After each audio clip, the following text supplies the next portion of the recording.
Hey guys, I'm Urizi. This story is all about what if Naruto was raised by the Joker. Such an idea is so wrong, and yet so right. Not to be taken too seriously. Before we proceed with the story, please like and subscribe to this channel if you liked the video, and don't forget to check the description for the other works of the author if you liked the story. Let's start. Chapter 1, No Joke. In a secret lab hidden somewhere near the city of Gotham. Now I will begin the experiment to see if I can pull allies from other dimensions to aid me, stated Brainiac, the psychopathic ancient computer from Krypton. Temporarily, anyway. He turned to his newly constructed interdimensional portal projection device only to find it missing. In its place was a handwritten note on pink paper. Brainiac walked over and picked it up, and began reading. It was in English, and said, "Dear Bolts for Brains. The toy you were working on seemed to be so shiny, I could blind a bat with it, so I took it.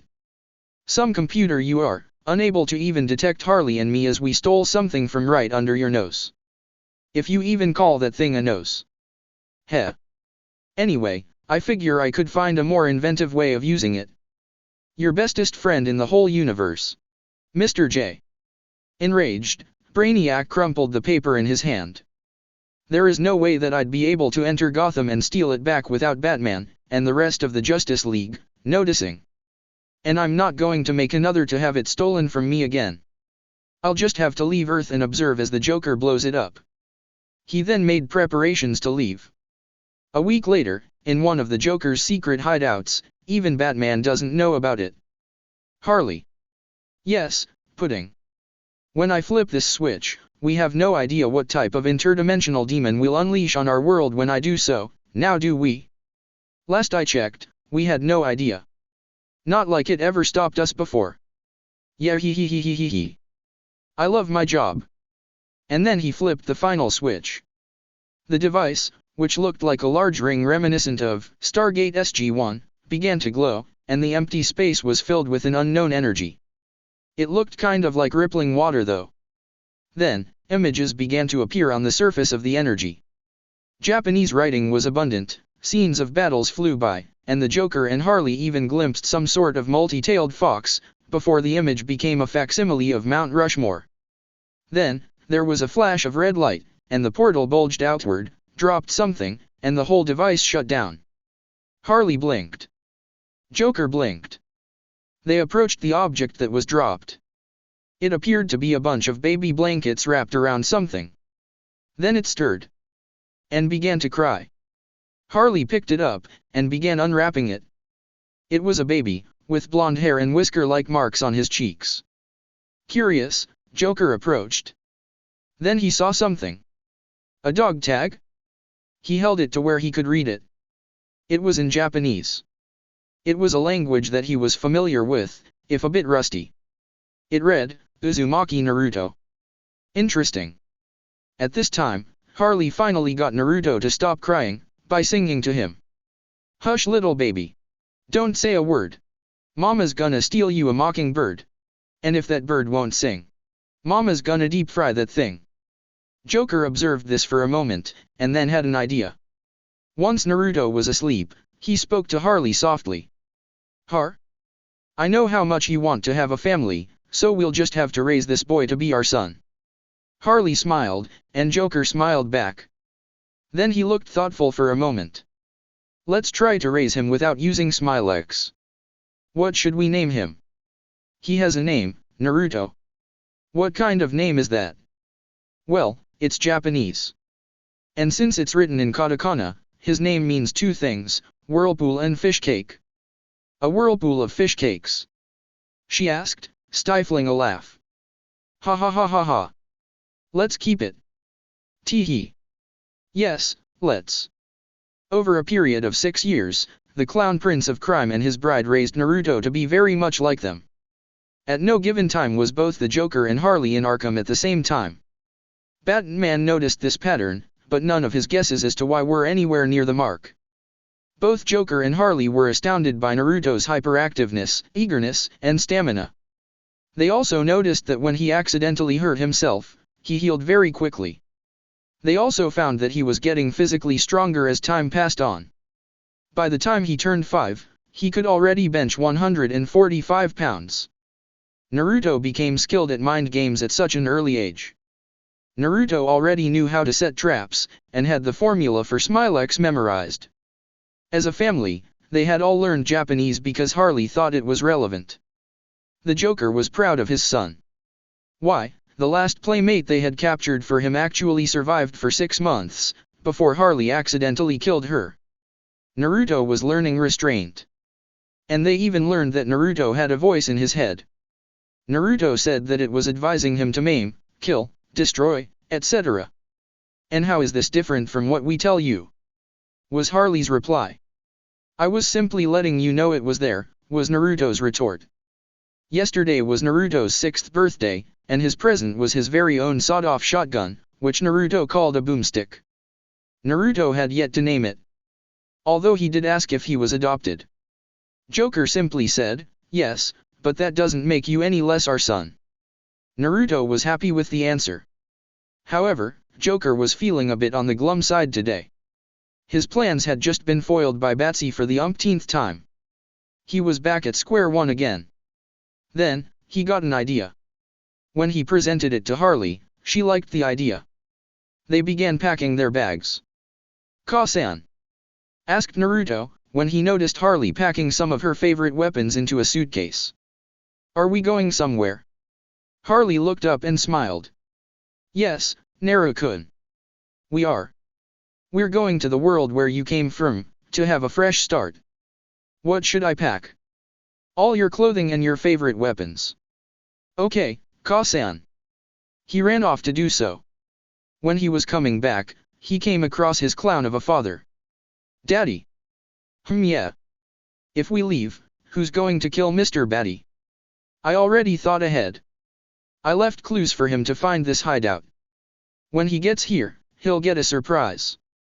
If that doesn't finish him, he'll drive himself mad looking for us. Either way, I win.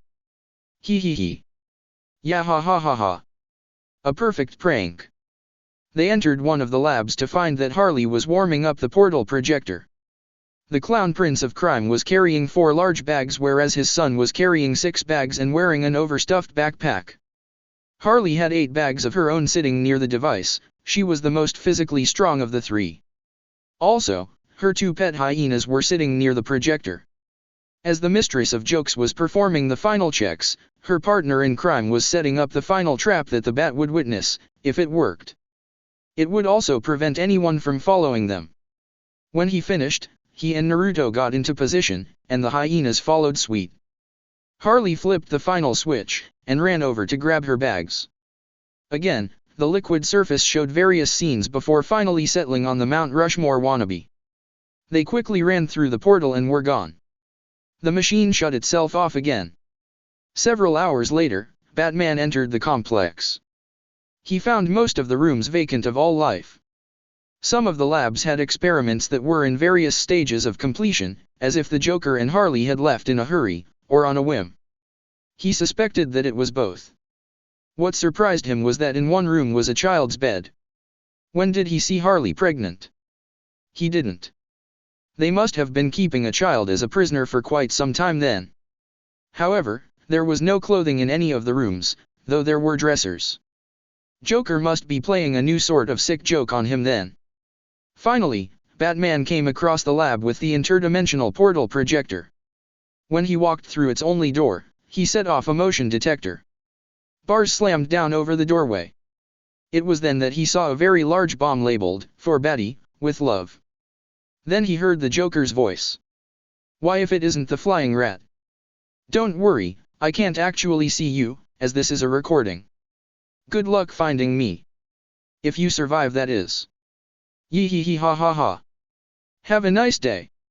At this time, Batman had cut an opening in the bars, with a cordless, diamond-edged cutting tool, large enough for him to get through. Then the bomb went off, destroying the lab and everything in it. The Sandaime was perturbed by these pale-faced lunatics who claimed to have adopted Naruto as their son. He was unnerved by their sudden appearance in the same room where the boy had disappeared almost 6 years ago. Oh come on ya old coot, complained the man with sickly green hair in Japanese. Let us become ninja for this place. We're great at laying traps and interrogating people. Plus we can make all sorts of poisons to lace your weapons with. The third Hokage glanced behind the clown to look at Kakashi, Ibiki, and Anko, who had all aided in capturing the Joker, Harley, and Naruto. Kakashi was reading his book, as always, but he was keeping a close watch on the Joker, to be sure that the man didn't try anything. Anko was standing behind Harley, and Harley was simply cleaning some sort of strange tool that resembled a crossbow, but had a metal cylinder where the bow part and the bolt should have been. Naruto was either drawing or writing something on a piece of paper, and Ibiki was watching him, but with a surprised expression on his face. Odd, Ibiki hardly ever showed emotion. Fine, conceded Sarutobi, with a puff on his pipe. But we'll have to set some ground rules. You can't kill anyone from the village unless they try to kill you or Naruto, you can't give any of our secrets away, and you will obey the orders you are given. Sounds fair, replied Joker. We'll need a plot of land to build our house though. And we'd like to take our son's surname as our family name. Very well. Your family name shall be registered as Uzumaki. What are your given names? Joker. Harley. The third Hokage began writing. This is a declaration. It says that Uzumaki Joker, Uzumaki Harley, and Uzumaki Naruto shall be given full residency status in Konoha. Joker and Harley shall have temporary Chunin rank, your actual ranks shall be determined later. It will also give you the supplies needed to build your house. I hope you don't mind living near the Forest of Death. He then saw all three of them grin. Harley's grin was freaky. Joker's was downright creepy. However, Naruto's was the worst. It seemed to be a combination of the infamous fox grin and his father's grin. It was all that the Sandaime could do to keep himself from running in fear. By the kami, what had he done? After the meeting, the Hokage had requested Ibiki's presence. What was the boy writing? Asked Sarutobi. An interrogator's flowchart, a kind of plan for the kinds of mind games one might play while questioning someone, was the interrogation expert's reply. The plan he was writing was primitive, but extremely effective. I was impressed. Interesting. I want you and Joker to work together, both for you to see if he is as good as he says and so that you can keep an eye on him. I was hoping you might say that. Back at the Batcave. What? You seriously thought a measly explosion would kill him? Batman didn't know what to do. He had interrogated many of the Joker's henchmen, but none of them knew where he was, other than he was last seen at that laboratory complex that had blown up in Batman's face. He had already notified the Justice League that the Joker had disappeared without a trace. Wait, wasn't there some sort of door-like structure? Yes, that was what the bomb was strapped to. It was vaguely familiar. Wait a minute.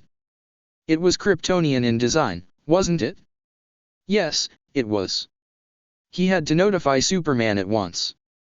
Ibiki was impressed. Joker was more sadistic than he was, and was extremely efficient at getting information from prisoners.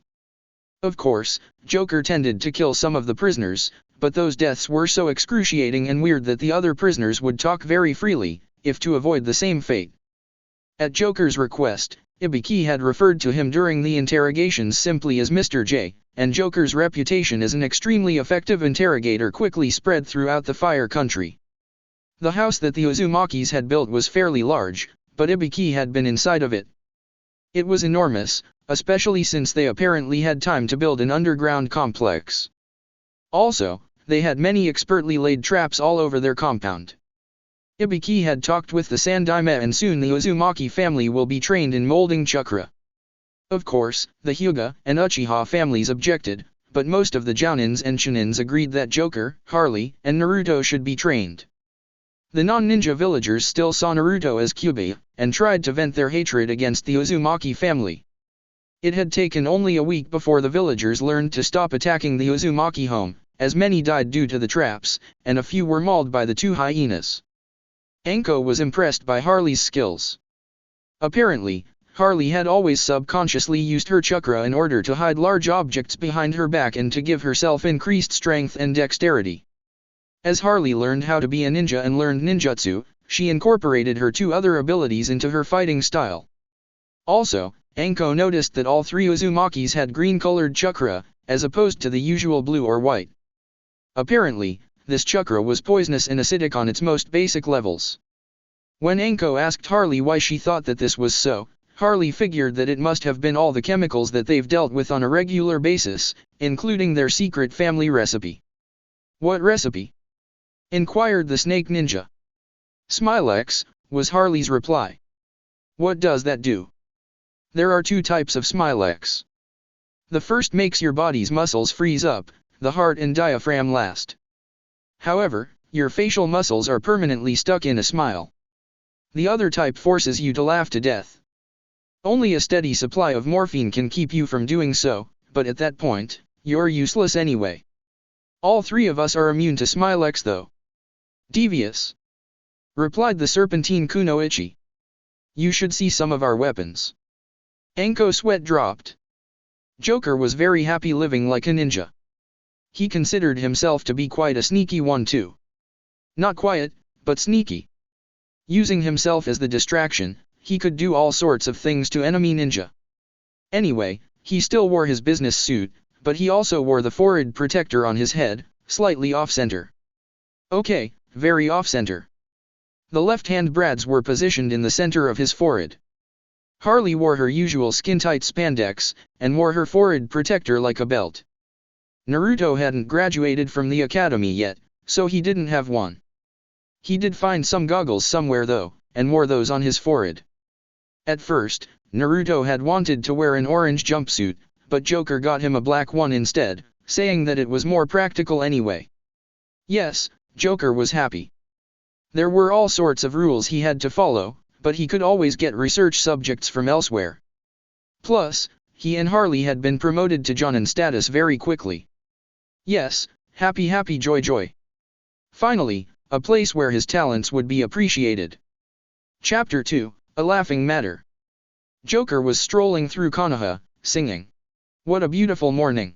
What a beautiful day. I have a beautiful feel dash, what?" This immediately made everyone pay attention to their own business and ignore Joker. His grin became even wider as he remembered what had happened earlier that morning. 4 Iwanins, rock ninjas, from the Earth Country, had been caught snooping around Konoha. It was up to Uzumaki Joker and Marino Ibiki to determine what they were doing there. Joker had taken the toughest-looking one into a separate room and Ibiki generated a complex genjutsu so that the other three could hear their teammates' screams, but they wouldn't be able to understand a word he said. Ibiki decided to try to get some information out of them without killing them. Now, the man with the sickly green hair is known simply as Mr. J, and he is a very enthusiastic interrogator. They began to hear some screaming from the other room. "You can answer my questions now, or I can hand you over to Dash." He was interrupted by Joker opening the door in between the rooms. Screams could still be heard. "Hey Marino-san. My last kunai just got stuck, can I borrow one of yours?" Ibiki simply handed him a kunai. Joker closed the door. "Him for questioning."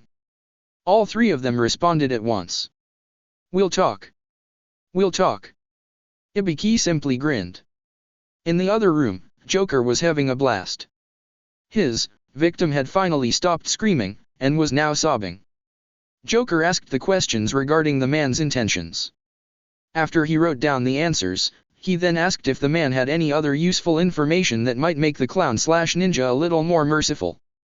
"There is a summoning contract," the Earth National said, in between painful gasps, "that you might be interested in. It is for jackals and hyenas." "Tell me more," responded the pale-faced man.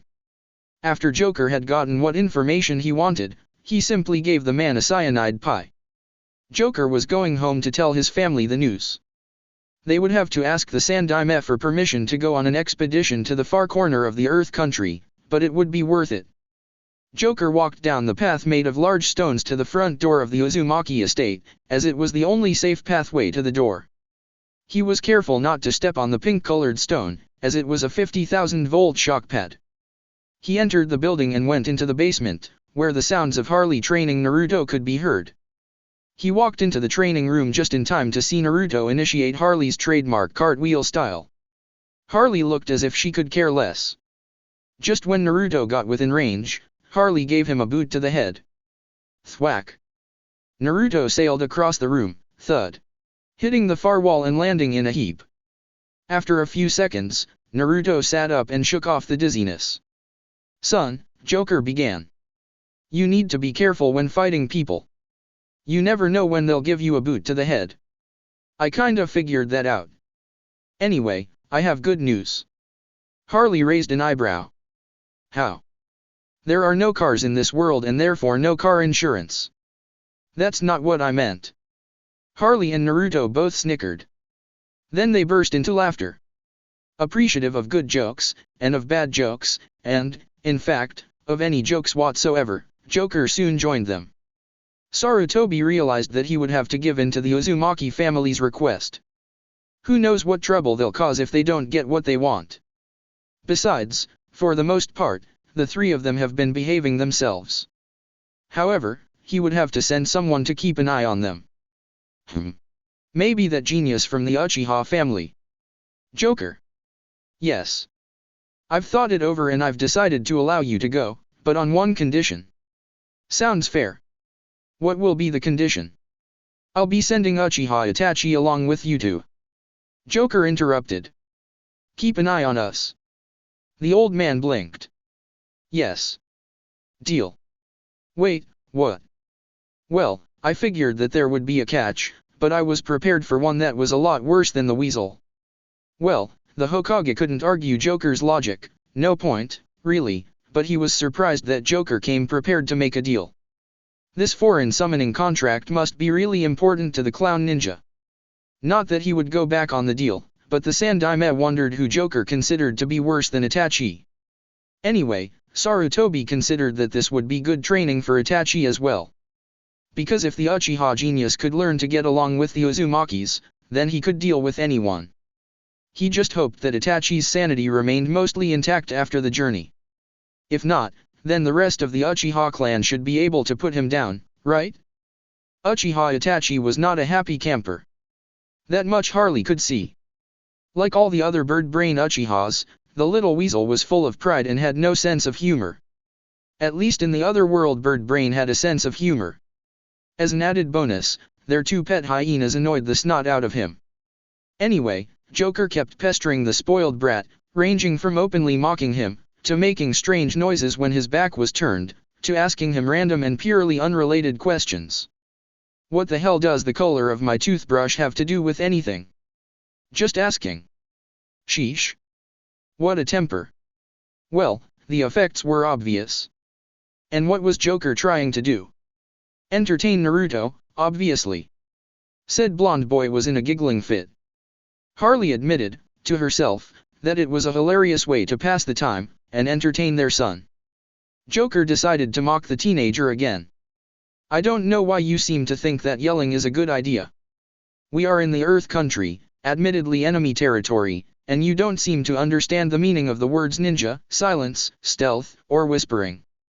Harley was sure that if Itachi was any more annoyed, his head would explode. Literally. She decided it was time to intervene. Pudding. Yeah. I think we need to get Mr. Weasel back to Konoha alive. What? Is he sick? Harley gave him a look. I appreciate that you're trying to entertain our boy, but I think you've pushed it far enough.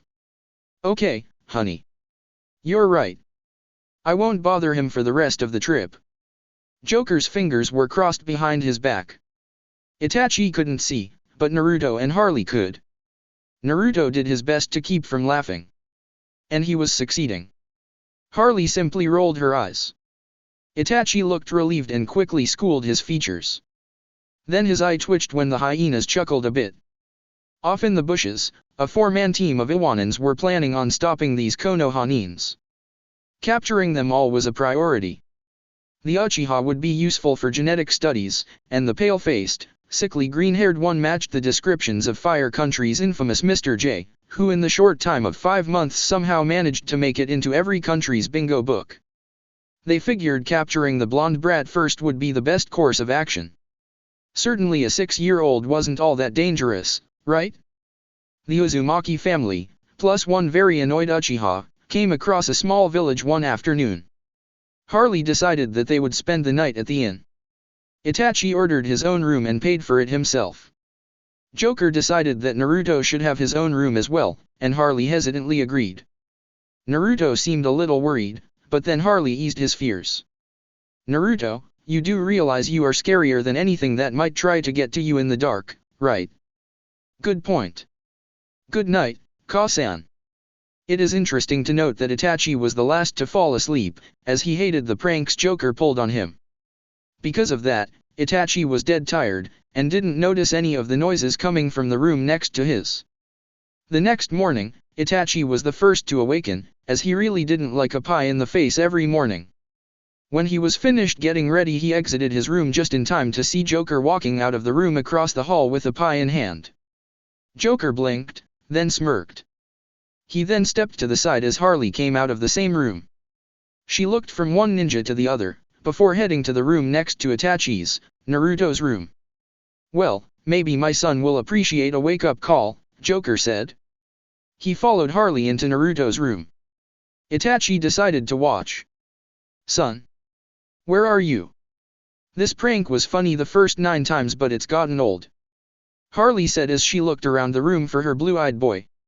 It was obvious to Itachi that there was some sort of struggle in the room the night before, but he refrained from commenting. Joker set the pie down on the nightstand, sat on the bed, and plucked a piece of paper from the pillow.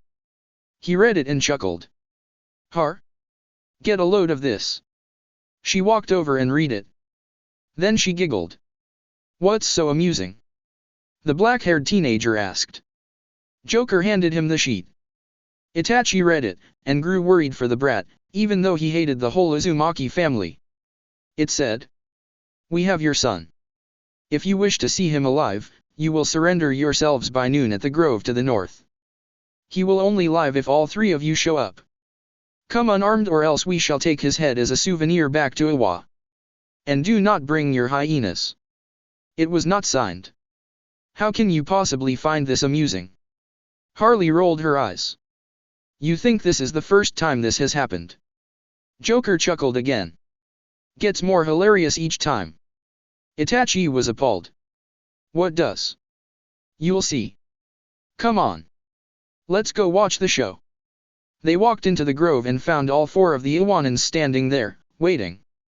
The stone ninja furthest to the back was holding Naruto off the ground with his right arm, clutching the boy to his chest, and had a kunai at his neck. Naruto looked bored. So you have come to surrender, the female Iwanan, who was obviously the leader of this team, said. Actually, Joker began. We came to watch the show. That was Naruto's cue. Using his left hand, he grabbed his captor's family jewels and began shocking them. Paralyzed, the man dropped the kunai, and Naruto twisted and grabbed his face with his right hand. Again with the electricity. Naruto then grabbed the back of his head with his left hand and began to liberally fry the poor Iwanan's brain. Gotta love the chakra-powered joy buzzers we invented last month. Harley said. I love how we disguised them as our gloves, stated Joker. There's still 3 enemy ninja who need to die, deadpanned Itachi. He drew several kunai. Well, the leader escaped the fight somehow and had fled into the village. Joker and Harley decided that there should be no witnesses. No. I am not going to kill civilians. Fine, Weasel Boy. But you'll have to wake up pretty early tomorrow to avoid what's coming to you. I'll help you round them up, but I won't do the actual killing part. Good boy. You get a fish? Joker reached into his business suit, and seemingly pulled a still-living salmon out of a pocket, and dropped it into Itachi's lap.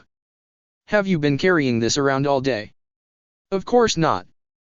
Naruto spoke up. That's just silly. Itachi's sweat dropped, and then he twitched when the hyenas laughed, presumably, at him, again.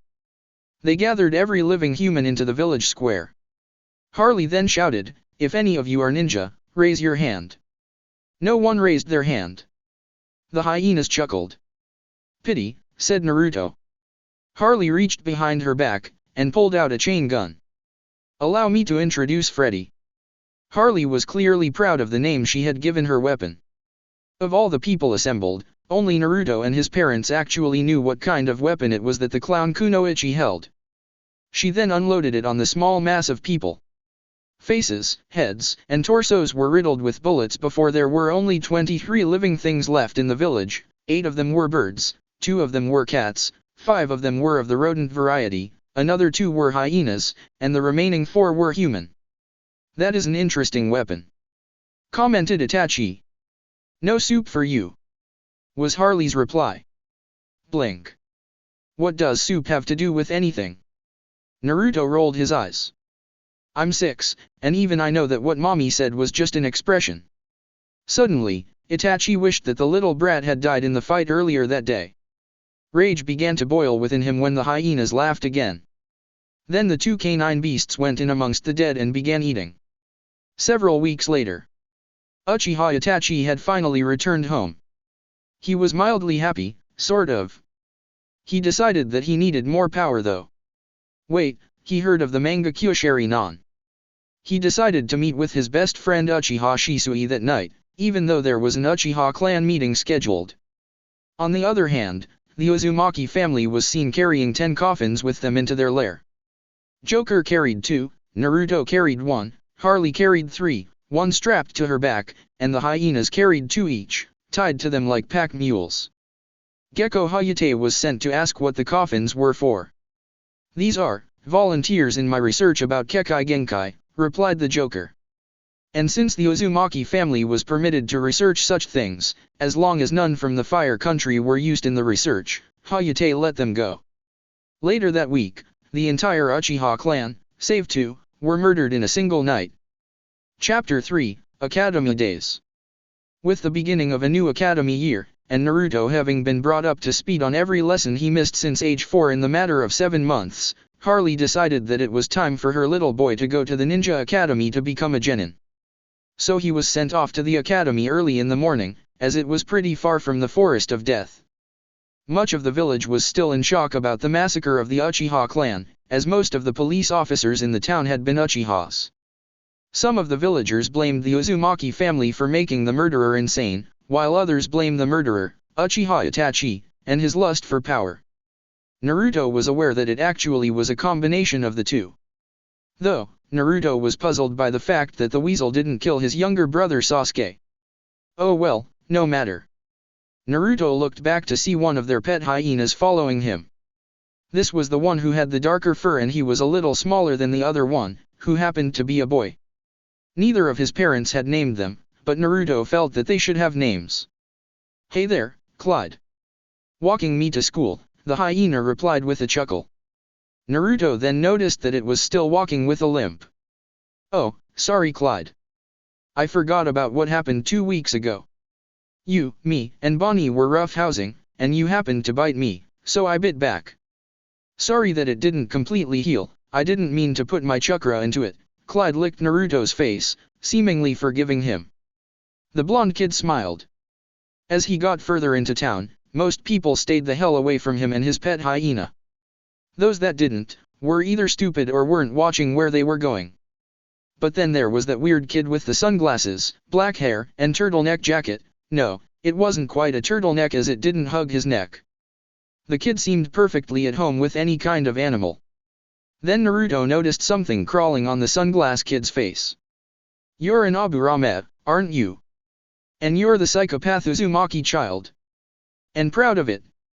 Is the Uzumaki clan like the Inuzuka clan? What? The dog users? Nah. Then why is the hyena following you? Clyde's walking me to school. He turned around. And trying to maim that old lady. If you'll excuse me. Aburame Shino actually stopped to watch the blonde lunatic kick Clyde in the ribs. Clyde let go of the woman's leg and snarled at his attacker. The instant he realized it was Naruto, he crouched and whimpered. Bad hyena, scolded Naruto. Bad, he punched Clyde in the nose for good measure. Seeing that Clyde was sufficiently punished for now, Naruto continued on for school. He did take note that the Aburame actually waited up for him. So what's your name? Aburame Shino, age 7. Uzumaki Naruto, also age 7. Say, wanna come over to my house after school or something? Most people tend to want to stay away from your house, Naruto. You only get hurt if you weren't invited. I'll have to think about it. Do you like bugs? Only the poisonous ones. Why only those? 'Cause they taste like chicken. Shino tried his hardest not to face fault. He managed to succeed, but only by a small margin. You really eat the poisonous bugs.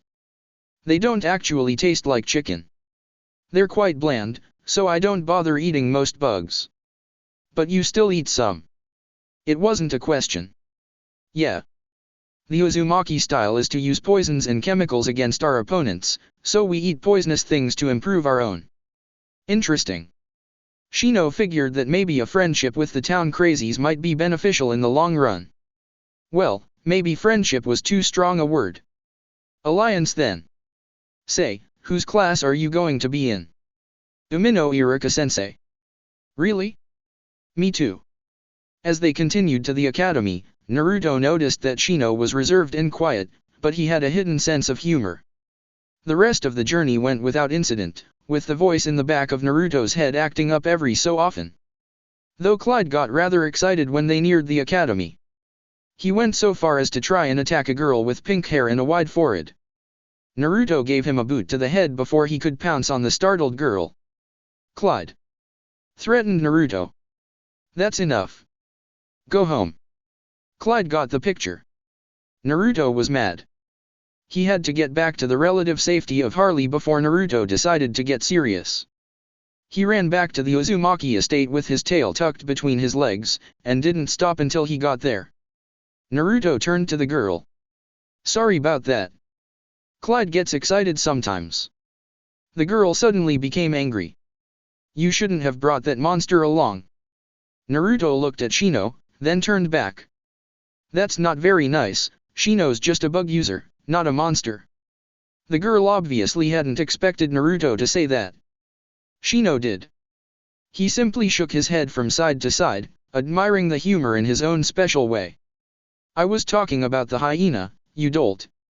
She then tried to smack Naruto upside the head. And missed. Actually, Naruto dodged. No sense of humor and a short fuse on your temper, said the blonde child. Kids these days.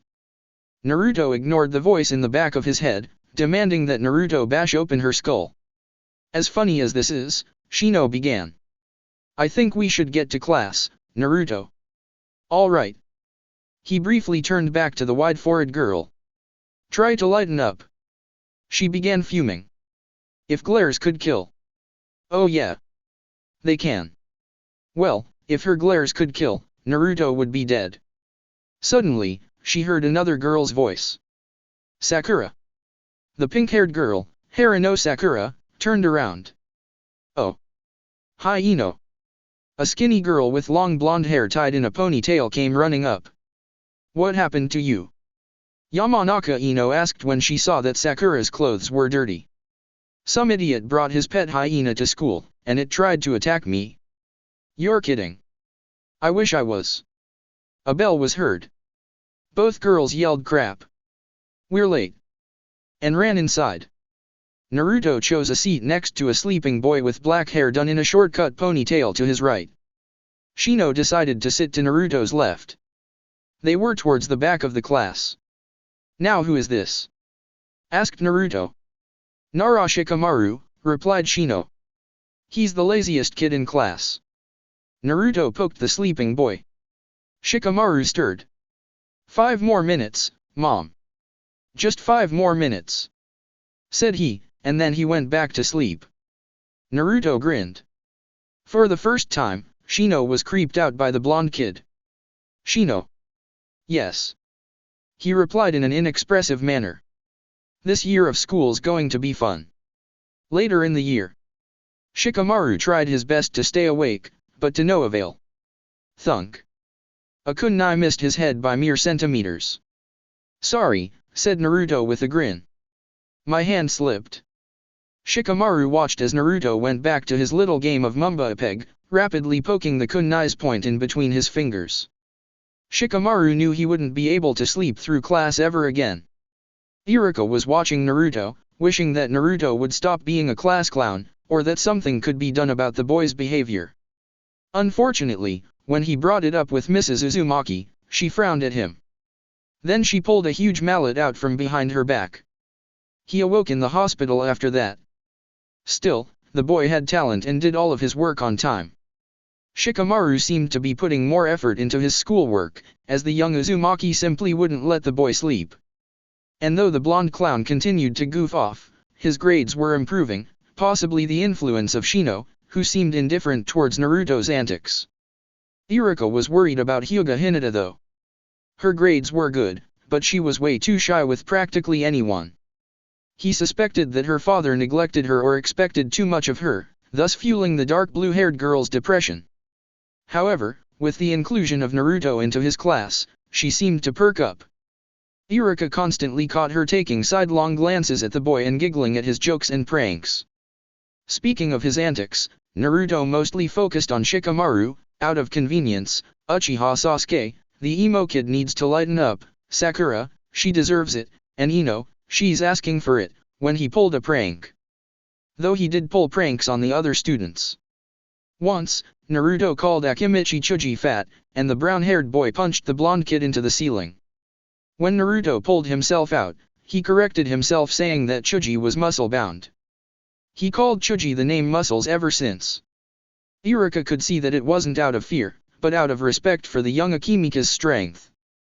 Inuzuka Kiba seemed to be doing fine, though he was usually the one who laughed the loudest at Naruto's pranks and jokes.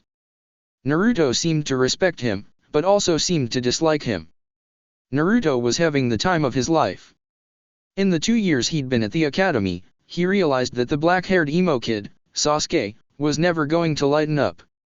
Too bad he was exactly like his older brother, minus the killing an entire clan bit, which lacked style and finesse, and humor. He also noticed that 2 of the girls, what were their names again? Was it Forehead and Horse? Oh yeah, Sakura and Ino. He realized that they were obsessed over Sasuke. In fact, nearly every girl was obsessed with him. All but one, anyway. Naruto noticed her taking sidelong glances at him and giggling at his humor. What was that mom and dad talked to me about? Thought Naruto, as he played his favorite game. Oddly enough, the voice in his head was silent. Ah yes. I need to find a girl to manipulate, just the way mom was knowingly manipulated by dad. What was her name again? Ah yes. Hinata. She is the only one not eating out of Sasuke's palm. It will be difficult to manipulate her without her getting offended. Why the hell am I thinking about this now? I'm 9. Oh, Shikamaru nodded off again. Thunk. Hey Iruka-sensei. Shika-san's gonna need a new desk. What? Again. That's the 3rd time this week. Some laughed, some giggled, and a few did nothing. Classic, thought Shino. I fell asleep again. Thought Shikamaru. How troublesome. That is, beep, hilarious, thought inner Sakura. Sakura herself was thinking more along the lines that both of them were idiots. That's what that slacker gets. Thought Ino as she laughed. All this laughing is making me hungry, thought Chuji. This is just too funny, thought Kiba. Naruto-kun is so cute and funny. Thought Hinata as she giggled. Idiots, thought Sasuke. They're all idiots. Laughter is useless. Stupid Naruto. Naruto sneezed, making everyone laugh harder. Well, that was random, he thought. I wonder who was thinking about me. Maim. Kill. Destroy. I wish that stupid voice in my head would shut up. Maul them all. Shut up already. Sorry. And with that, Naruto grumbled mentally while laughing. It was, bring your hero to class day, at the academy. Iruka dreaded who some of the students would bring. Especially Naruto. Luckily, Mizuki would be assisting him today. Kiba brought his older sister. Sasuke brought in the Hokage. Ino, Chuji, and Shikamaru each brought their fathers. Sakura brought her mother. Hinata brought her father. So did Shino. Naruto, well, Iruka feared he would bring his father, and Naruto did. All the other classmates brought parents, friends of the family, etc. Each hero had to say a bit about what they did as their job. Most of them were ninjas, but they all specialized in something or other. Finally, It was Joker's turn. Well, he began rather casually. I ask people questions, make them offers they can't refuse, and take out the trash. Many of the students laughed at that. They didn't realize that what he said translated to, I interrogate people, torture them, and kill them in a systematic fashion. Joker continued. I also research things, make mincemeats too, and generally make people laugh. I'm a scientist, which involves dissecting things and making smilex. Additionally, I devise pranks. I create traps, tools, and poisons. And pull pranks. All the full-fledged ninja knew exactly what Joker meant. So did Shino and Naruto. All the students laughed at what the Joker said, including Shino and Naruto. When it was time for the heroes to leave so that the class can receive its normal lessons, Joker spied a man in a green bodysuit privately tutoring a boy wearing similar clothing. He judged correctly that the boy was a year older than Naruto. Joker noticed that they were training in martial arts, which for some silly reason was called taijutsu in this world. Then he noticed the weights that they both had strapped to them. The weights were small in size. But these were likely some sort of ninja weights. Joker decided to inquire about them. After talking with Might Guy and his pupil, Rock Lee, Joker had ideas for his own weights. Although rather hilarious to talk to, Guy did have some tips on making the weights. He made it clear that the weights were much heavier than they appeared, but their weight was fixed. Joker decided to make some self-adjusting weights for Naruto. The weights would make themselves heavier depending on how much chakra flowed through the body, but they wouldn't react to weird fluctuations such as a sudden increase or decrease in flow due to a jutsu. Naruto was going to be strong, just like Harley, and Joker wanted him to be. Joker snickered as he thought of how ridiculous both Guy and Lee looked in their bodysuits and bowl-cut hair. On his way home, he sung the song, Kung Fu Fighting, in English. Chapter 4, Graduation. Joker was perplexed as to why no one in the Uzumaki clan could perform a simple bunshin. Perhaps their green chakra was too unstable? It was a possibility. Also, Naruto's attempts at bunshins failed more spectacularly than Joker's or Harley's. He knew his son would figure something out, or else he'd fail graduation. Anyway, he finally had something to cheer the boy up. Naruto. Harley. Could you come to the aquarium for a moment? The blonde boy and the Harlequin Kunoichi entered the aquarium room of the Uzumaki estate. Joker was standing to one side of a curtain, right next to the pull string, with his trademark grin on his face. Behold. He began, as he pulled the string. Smiling piranha. Finished breeding them just last week. Harley was ecstatic. Now they wouldn't have to hang the victim upside down like she had to do with Batman. Naruto simply found it amusing that the fish were smiling back at him. Then Naruto had an idea. Hey, could we set this tank up to be used for fish foo? Already did so. Shugoi. Finally the test day came.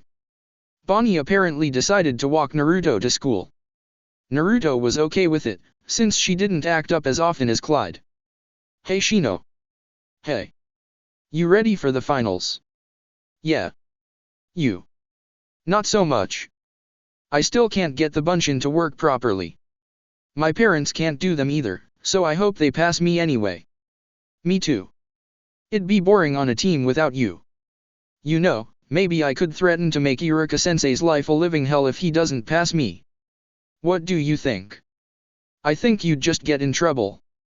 So. Just saying. You still up for rigging the team assignments after the finals? Of course. Bonnie. She stopped growling at a baby carriage across the street and went back to following Naruto and Shino. We're almost there. Might as well send her home. Right. Bonnie? Go home. Bonnie turned around and headed back to the Uzumaki estate at a leisurely pace, but then noticed the baby carriage again. Now. Bonnie bolted for the safety of the Uzumaki home after hearing the anger in Naruto's voice. Next. Naruto walked into the classroom. All right Naruto, henjin to the Hokage, commanded Iruka. Poof. The image of the Sandaime was standing before Iruka and Mizuki. Substitution, commanded Mizuki. Naruto made a few hand seals and switched places with one of the chairs in the back of the class. You ready for the next one? asked Iruka. As I'll ever be? Bunshin, commanded Iruka. Poof. Naruto created one Bunshin, but it wasn't a very good one. It was pale and sickly, and couldn't even stand on its own. In frustration, Naruto stamped out the clone. I'm sorry Naruto, but we're not going to be able to pass you.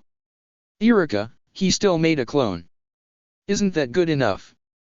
Mizuki, you know very well that such a Bunshin would likely get him killed if he ever took a C-rank mission. Sorry Naruto. How about I make you sorry? Threatened Naruto with a sadistic grin on his face. Mizuki shuddered. But Iruka was as firm as ever. No. Well, it was worth a try. Later, outside the classroom, Mizuki approached Naruto. Naruto? Naruto had a creepy grin on his face as he turned to face Mizuki. Yes, Mizuki-sensei. Twitch. May I have a word with you? Sure. But just one? Kind of a waste of breath, don't you think? Mizuki shook his head. Master Iruka is a really serious guy. His parents died when he was young, so everything he's accomplished he did by himself, with a lot of hard work and discipline. Yeah, so what? So you remind him of himself. How so? Well, you're an orphan, right? Kinda, but I have parents now too. And neither one can do the Bunshin no Jutsu. I really wish I could just graduate. I guess that leaves no choice then. For what? Naruto was getting annoyed at how Mizuki was beating around the bush. I have a secret test for you. Pass this test, and you graduate. Twitch. Naruto grinned again. About time you got here. Said Naruto, startling Iruka. Gah! Yelled Iruka. Don't talk so creepily. Wait, what are you doing here? Practicing ninjutsu. And you had to steal that scroll to practice. Yeah, Mizuki-sensei told me about it. He said that if I memorized and mastered at least one jutsu on this scroll that I would graduate. So I learned too. Wait, Mizuki? Thought Iruka. He suddenly pushed Naruto out of the way. Get down. Thunk thunk thunk thunk thunk. Nice impression of a pretzel, commented Naruto. But you're not twisted like one. I'm surprised you knew where to go, Iruka, laughed Mizuki. Naruto, I'll be taking the scroll now.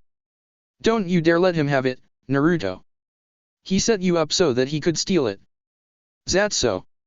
Naruto, Mizuki began. Haven't you wondered why all the villagers hate you? Shut up Mizuki. Iruka yelled out. Hear that?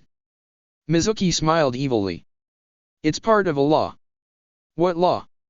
The law that says you aren't allowed to learn who you are. You wanna know what really happened 12 years ago to the demon fox? Don't listen to him. Shut up. I wanna hear what he has to say. Please, continue. It was sealed within you. You are the demon fox. You are the Kyuubi. Naruto cocked his head. No, that's not possible. My chakra signature is that of a human. That's what Auntie Anko said it was. Hey voice. What? Are you the demon fox this idiot is talking about? Are you Kyuubi? What if I am? Naruto used the trick he had learned only last year. He pumped a little bit of chakra into the back of his mind. Due to the poisonous and caustic nature of his chakra, such a trick yielded a satisfying result. Gah. Painagane make it stop. Please make it stop. So, are you Kyuubi or not? Ow. Yes I am. I am merely sealed inside of you though. That's all I wanted to know. Naruto smiled toothily at Mizuki. Twitch. Stupid demon. Stop doing that. So, you're a traitor to this village and you want to steal the forbidden scroll, eh? Iruka quickly realized what Naruto might do. Naruto started cracking his knuckles in his neck. Ever danced with the devil by the pale moonlight? The blonde asked in an extremely creepy tone of voice. Mizuki's eyes became as big as dinner plates. Naruto made a seal with his hands, one that created a cross with his index and middle fingers of both of his hands. Kage Bunshin no Jutsu. So that was one of the techniques Naruto learned, thought Iruka. There were well over 100 Narutos in the area. They then descended on Mizuki like piranhas. Mizuki's screams of pain could be heard from the forest. When Naruto was finished, he dispelled his bunshins and then injected a semi-conscious Mizuki with a good deal of Type 1 Smilex. Slowly, Mizuki's body began to stiffen up, and his face contorted into a painful-looking smile. "Traitor eliminated," stated Naruto. "Say Eureka? Wanna go get some ramen? Why did you kill him?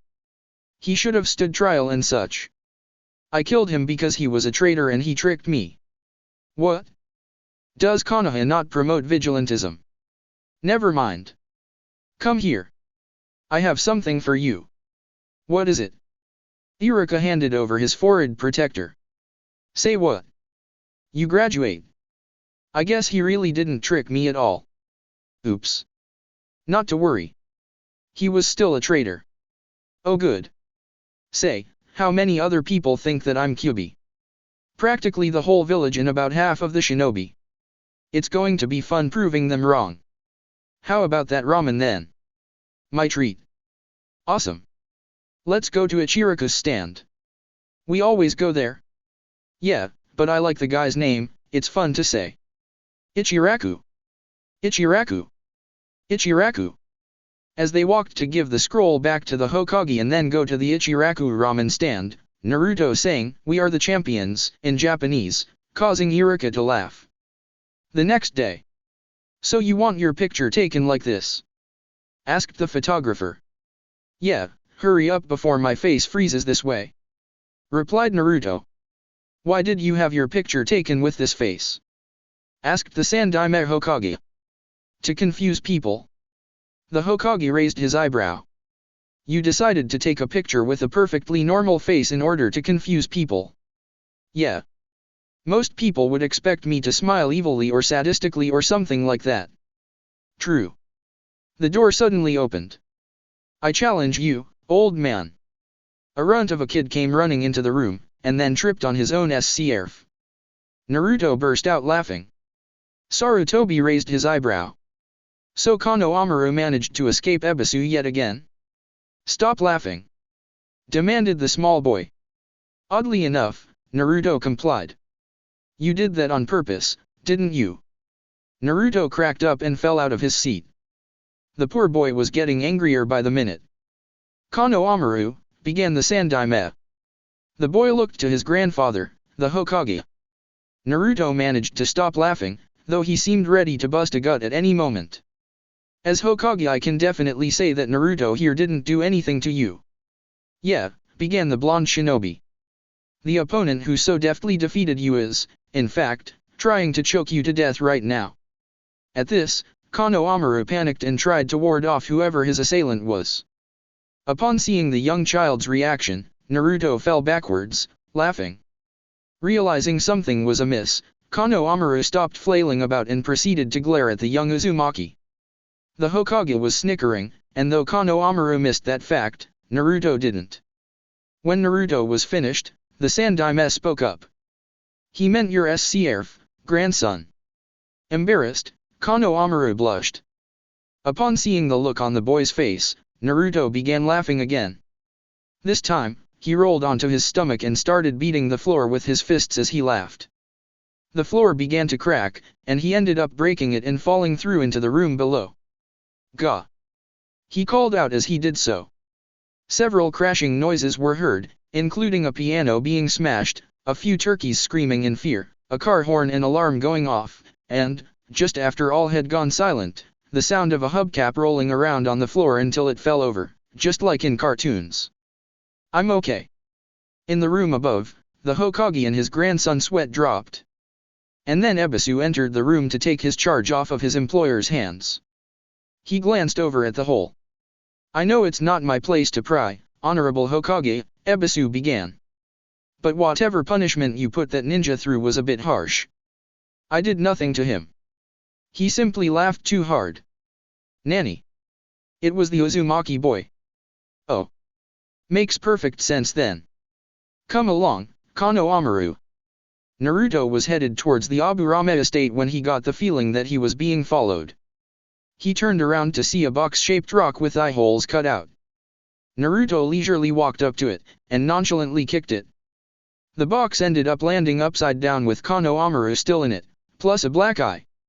Never, and I do mean never, try to sneak around behind me, runt. If you have business with me, try approaching me face to face. Ow. How come you're so mean? Naruto laughed. You tend to be mean when your father and mother are both murderous psychopaths with a twisted sense of humor. Kano Amaru was stunned. They really weren't like that. No, they couldn't be.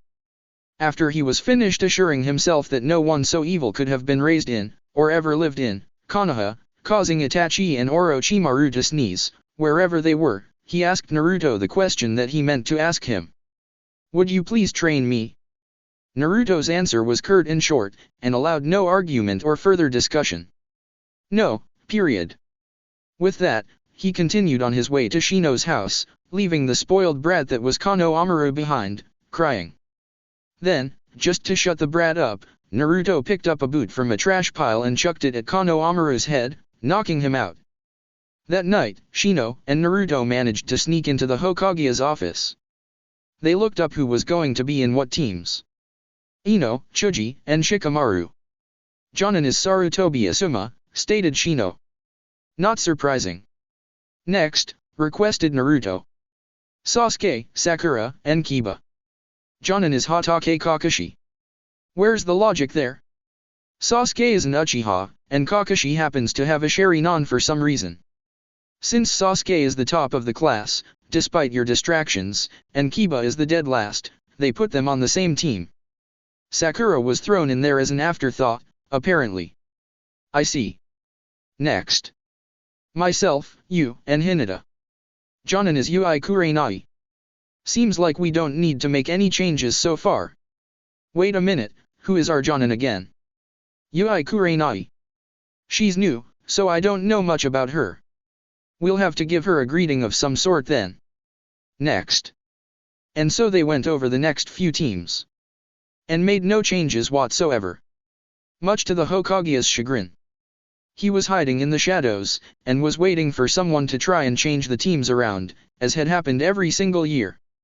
And he really was in a vindictive mood at the moment. He was so bored. The next day, Naruto and his parents were training. Both Joker and Harley also managed to learn the Kage Bunshin from Naruto. With some experimenting they discovered the Shuriken Kage Bunshin no Jutsu. It allowed one to essentially create Kage Bunshins of any non-living thrown object.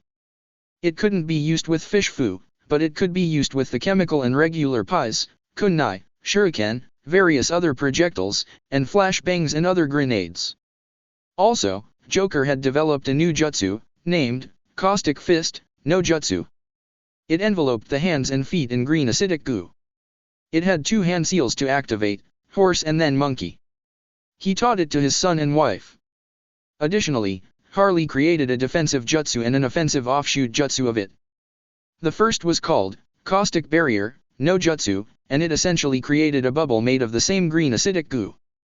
It required 3 hand seals, snake, boar, monkey, in that order, followed by the caster sticking his/her left hand into the air and spinning around on the ball of their left foot once, clockwise or counterclockwise, it didn't matter.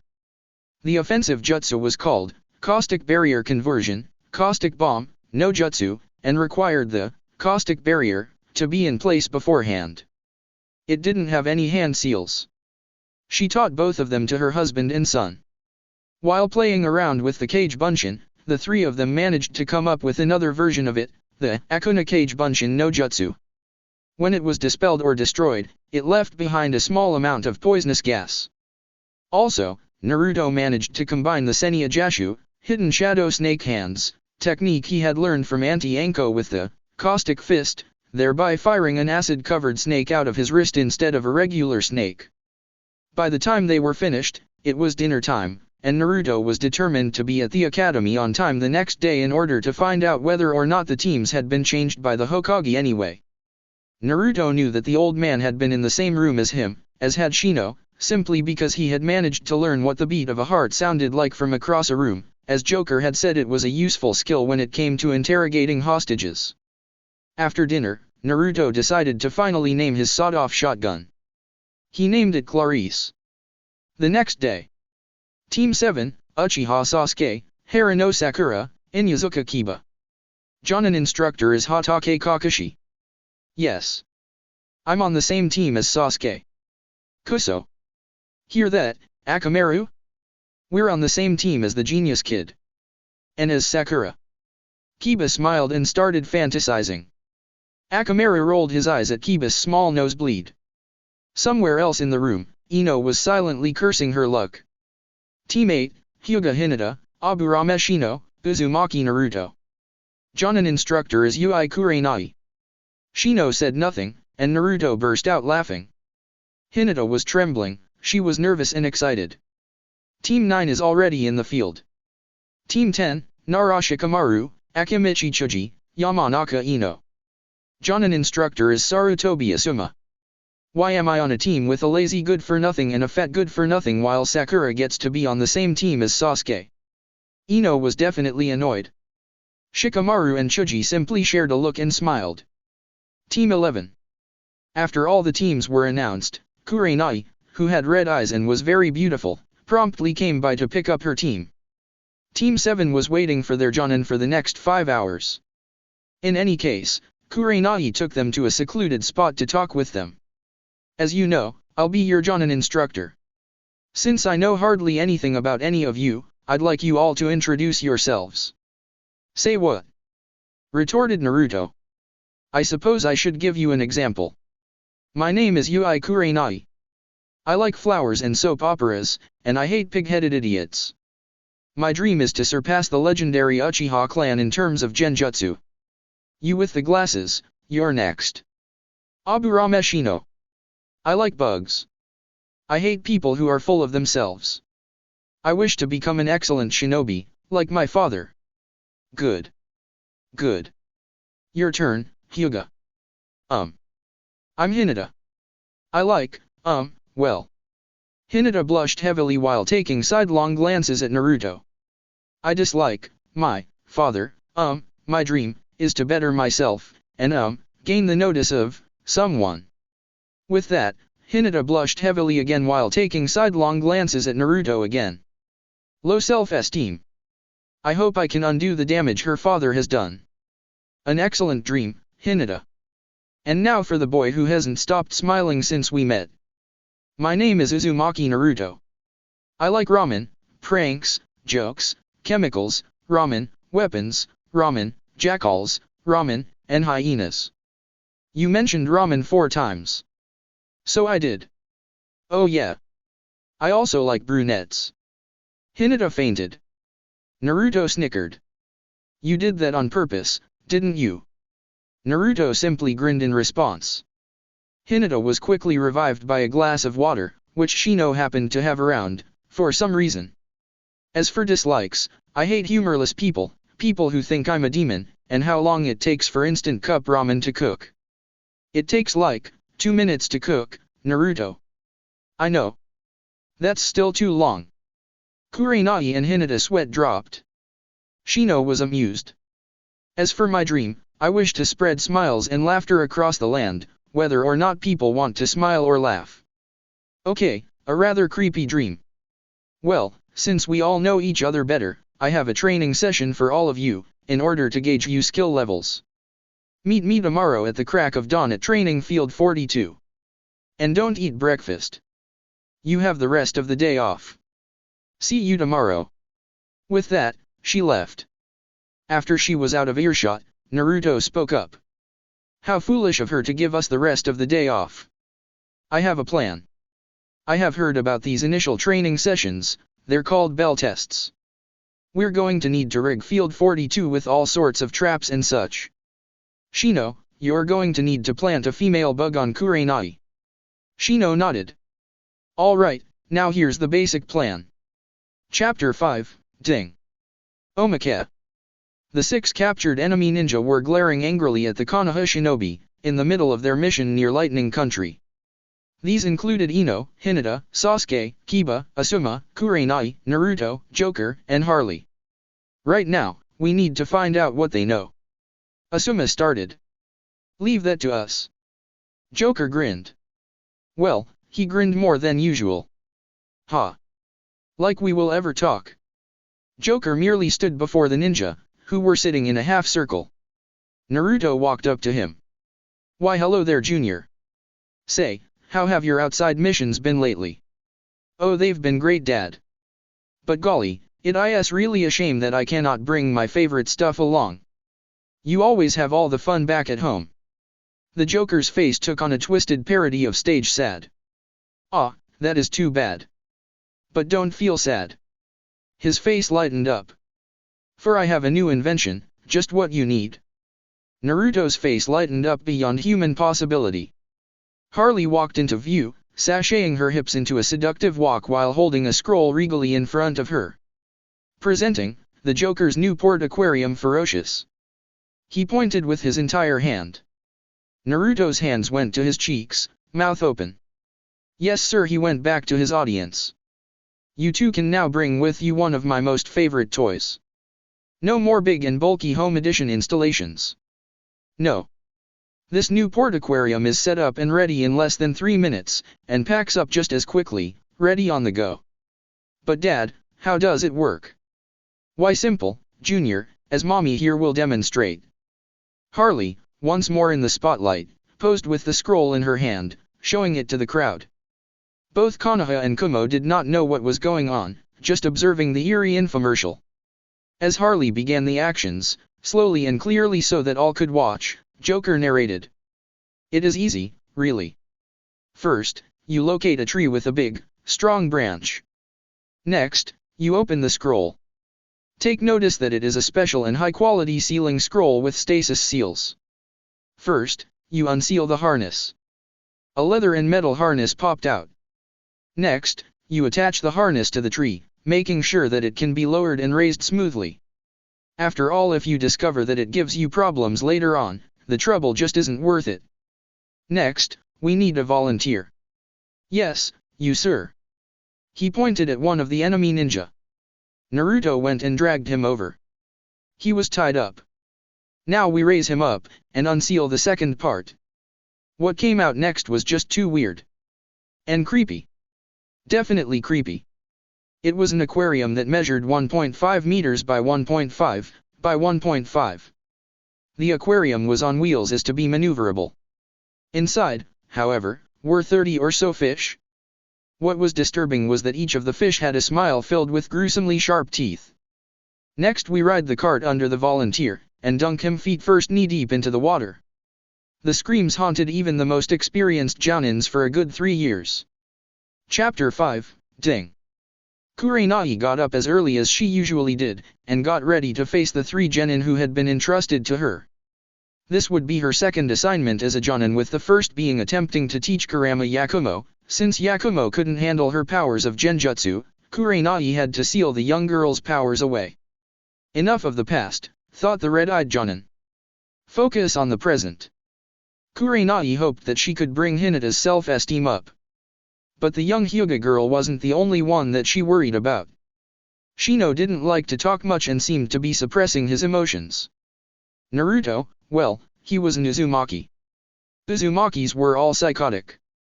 Naruto also seemed to be impatient, impulsive, and predictable. He was going to be difficult to train. Kurenai knew that Naruto would likely use chemistry and a few odd devices. Hinata, if she was confident enough, would try to use the Hyuga clan's Jukin style to fight. For she knew she was bringing bug spray. She knew he was more complex than that, but at least she could keep the swarms away from her for a while. Finally ready with all of her gear, she left for training field 42. She arrived during the pre-dawn light to see that Naruto was already waiting. And he was brushing his teeth. Have Shino and Hinata not shown up yet? Shino was here before me, began the blonde. We waited for a while, but neither Hinata nor you had shown up. Shino volunteered to go get Hinata as I am not welcome anywhere near the Hyuga estate. Oh? Here they come. The jonin turned around to see that Naruto was right. A few minutes later, Kurenai had them lined up, and began explaining the test. You may have passed the tests at the academy, but you have yet to pass my test. My test is quite simple. She pulled a pair of bells out of her pocket and an alarm clock out another pocket. She set the clock to go off at noon. You have from the time I say go until it is noon to take these bells from me. Each person who gets a bell will be allowed to pass. Whoever doesn't get a bell gets sent back to the academy. Not only that, but whoever doesn't get a bell will also have to skip lunch. Wait, said Shino. There are only 2 bells. That's right. It means at least one of you will be sent back to the academy regardless. Additionally, you should come at me with killer intent, or else you won't win. Any more questions? Yeah, said Naruto, still holding his toothbrush. When do we start? Kurenai attached the bells to her belt. We start now. Go. With that, Shino and Hinata disappeared into the foliage of the trees. Naruto went back to brushing his teeth. Naruto, we already started. Yeah. I know. Naruto then finished brushing his teeth and spit the excess saliva and toothpaste from his mouth. He then did something Kurenai did not expect. He reversed this grip on the toothbrush to reveal that the other end of it was a kunai. May the floss be with you, called out the blonde as he threw the deadly plaque remover straight at her head. Kurenai dodged the projectile.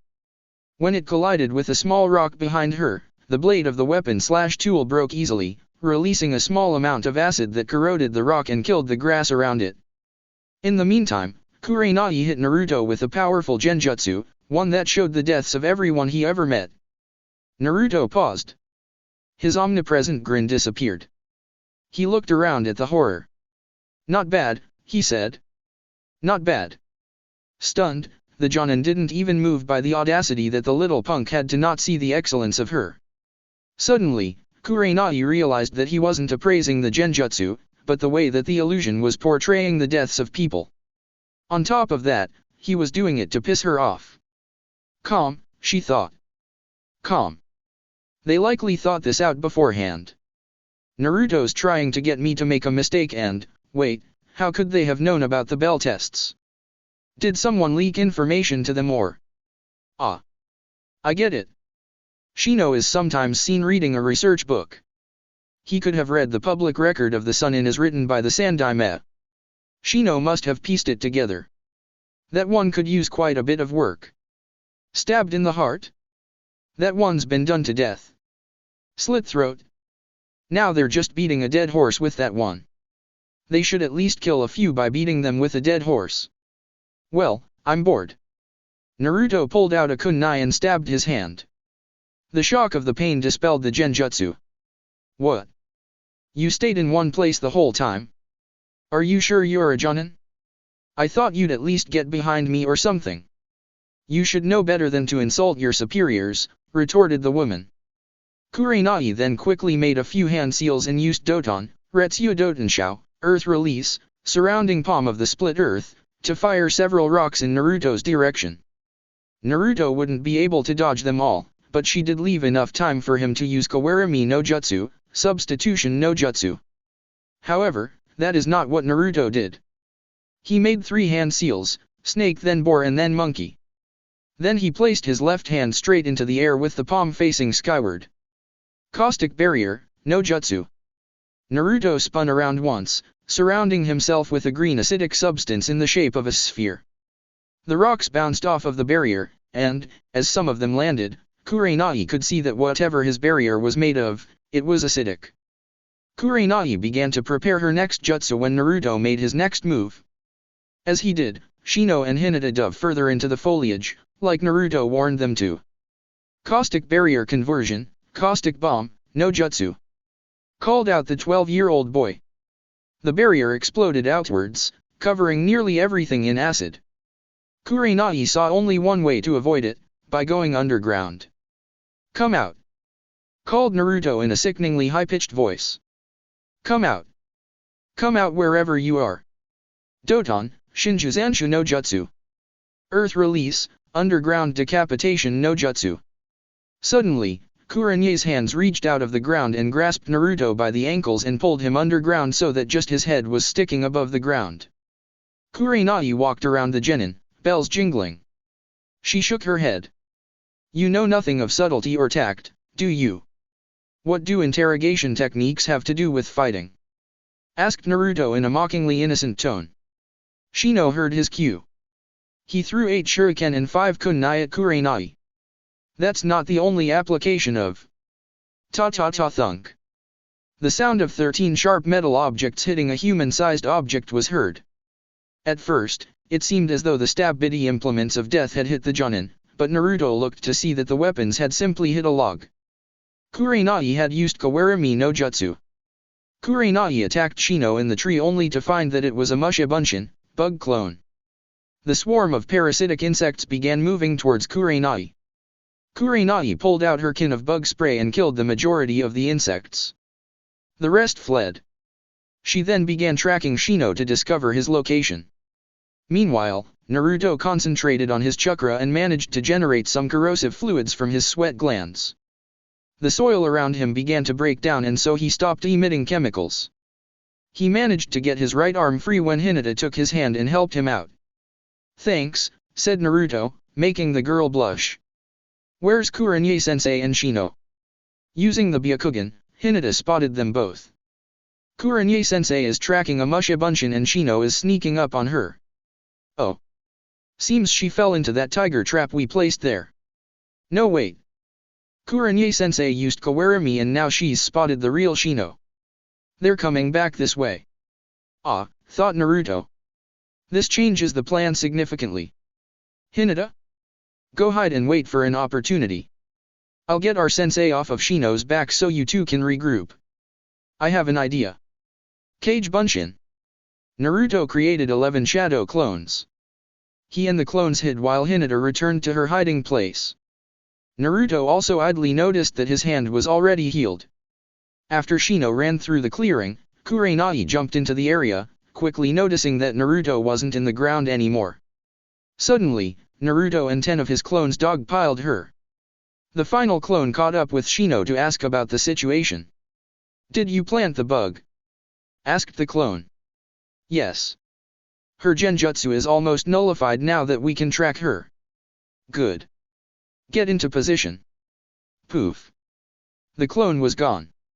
Meanwhile, Naruto discovered that Kurenai was no slouch when it came to taijutsu. It certainly wasn't her strong suite, but she was still quite skilled in martial arts. She had already dispatched 8 of the clones. The last 2 clones managed to push her back as Naruto reached into his black coat with his right hand. She dispatched the pair of clones in time to get hit in the face with a carp. A live carp. And it hurt. She was stunned. When did he get this from the river? Or was he carrying it around all morning? No, it wouldn't be alive if he did. Curious? Asked Naruto. It's called fish fu. My father invented the style. He pulled out a mackerel, which flopped around in the boy's iron grip. We keep several aquariums of fish and other water creatures in our basement. All the tanks are linked to special scrolls my father made using what little knowledge he had of seals. It functions like a sealing scroll, except it simply conjures the fish to my location. He then swung the fish at Kurenai. She dodged and backpedaled. Naruto then threw the fish at her.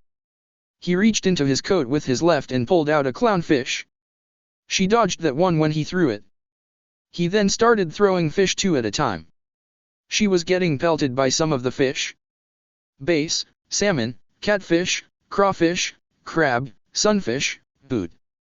Wait, what? Thought Naruto. The boot hit Kurenai in the head, knocking her down. Naruto looked at the inside of his jacket in genuine puzzlement. How did that get in there? That's it. Said Kurenai. Magen, Kunnegakur. Demonic illusion, hidden kunai. Kurenai disappeared from Naruto's view. Shino also couldn't locate her with his own eyes. The genjutsu was so powerful, even Hinata couldn't see through it. Naruto was suddenly knocked to the ground, his forehead protector falling off. It was apparent that he had been kicked in the head. Deciding to help Naruto out, Shino used Mushios no Jutsu, bug gathering no Jutsu, to add more insects to his swarm, and then sent them after the female bug as planned. Is that all you got? Said Naruto in a cocky tone, even though such tactics had simply gotten him a broken nose, a black eye, some flesh wounds in his legs, and a stubbed toe. He suddenly had the wind knocked out of him when Kurenai punched him in the stomach. Naruto quickly regained his breath as the Jonin didn't hit anywhere near as hard as his father, much less his mother. That was weak. Sharp pain entered his shoulder as his toothbrush kunai from earlier was jammed in his left forearm, broken blade, and all. Naruto screamed out. Then, Shino's bugs entered the fray, all of them trying to get at the female bug on the small of Kurene's back. She managed to spray most of them. Assuming that their retreat earlier was a behavioral pattern, she ignored the small clusters of insects that she missed. Hinata and Shino had discussed where to place the bugs on Kurene's body earlier that morning, before the bell test. Therefore, once all the bugs were in position, Hinata knew where Kurenai was and where most of her organs were. Hinata took this opportunity to attack. She rushed in to sever the tendons in the Jounin's shoulders, but Kurenai was too fast and used Aikido to use Hinata's own momentum and weight to toss the poor girl over Naruto's head. Realizing her genjutsu was somehow now worthless, Kurenai dropped the illusion. Naruto had finally managed to pull his toothbrush out of his arm. He also managed to get all the pieces of it out by simply using another kunai to cut a huge chunk of his flesh out of his arm. Naruto focused his chakra and his wounds quickly regenerated to the point that he could now use his left arm again. Seeing Kurenai and Hinata fighting each other with taijutsu, Naruto decided to enter the fray. He made two hand seals, horse and then monkey. Caustic fist, no jutsu. Green acidic fluids materialized around his hands and feet. Naruto rushed forward and joined the fight. Kurenai was impressed by the strange jutsu Naruto kept displaying. Meanwhile, Shino kept trying to use Mushio's no jutsu to gather more insects, but to no avail. Shino decided that most of the bugs in the area were dead and stopped trying to gather them together. Seeing a taijutsu battle, Shino opted to attack with his kunai and shuriken from a distance. As he started pulling several of the objects out of his battle pouch, Kurenai did something unexpected. She used Katon, Gukaku no Jutsu, Fire Release, Grande Fireball no Jutsu. The ball of flame hit Naruto and kept on going, right towards Shino. Shino used Kawarimi to escape. It was at this point that the alarm clock rang. Naruto ended up tied to a post. Though he had suffered serious burns, he was fine. And his clothing seemed to be fireproof as well. That was deplorable, said Kurenai. Using Naruto as a distraction might have worked in the academy, but it won't work in the real world. Now, I'm going to give you three another chance. Really? Asked Naruto, interrupting his sensei. Kurenai blinked. Yes, she said hesitantly. Naruto slammed the heel of his boot into the post. Click.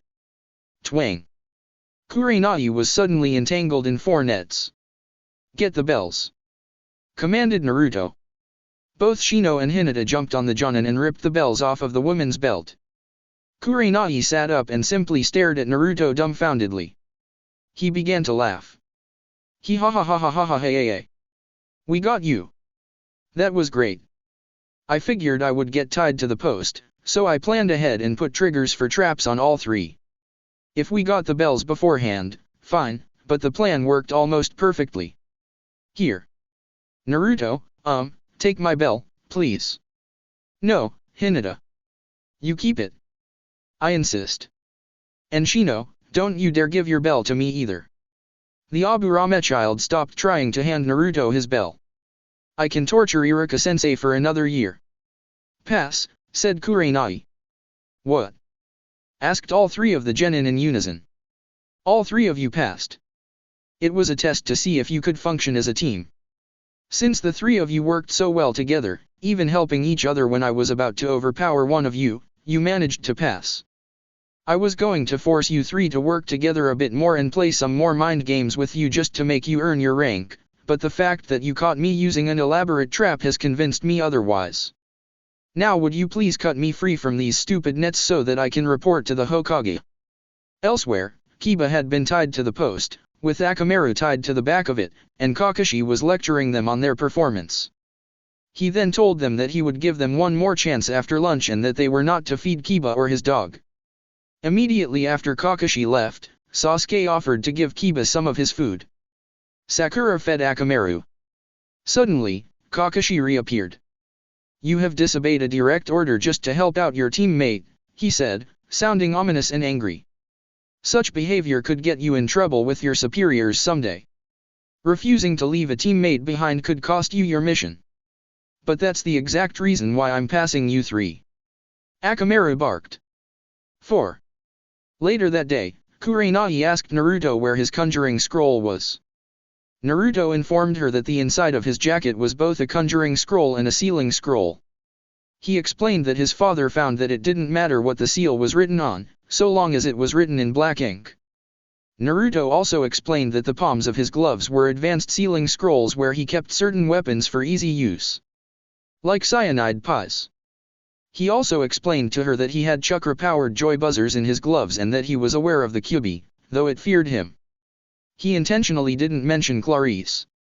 Team 8 went on many D-rank missions, ranging from finding the cat named Tora to hauling lumber to washing windows over the course of a few weeks. At this time, Team 8 was in the mission office to accept another mission. "Let's see," said the Sandaime. "There's Mrs. Kurosaka's yard that needs to be weeded. Mr. Yamada wants his kids to be babysat. Oh yeah, not a mission for Team 8. There's catching that cat again." "You mean Tora?" asked Naruto. "Yeah," answered Iruka-sensei, who was helping manage the mission office. "I'll strangle him before handing him back to his owner, that way he can't run away anymore. Another mission that shall not be offered to Team 8 ever again," said the Hokage. "Guess what?" said Naruto excitedly. "What?" asked the Hokage.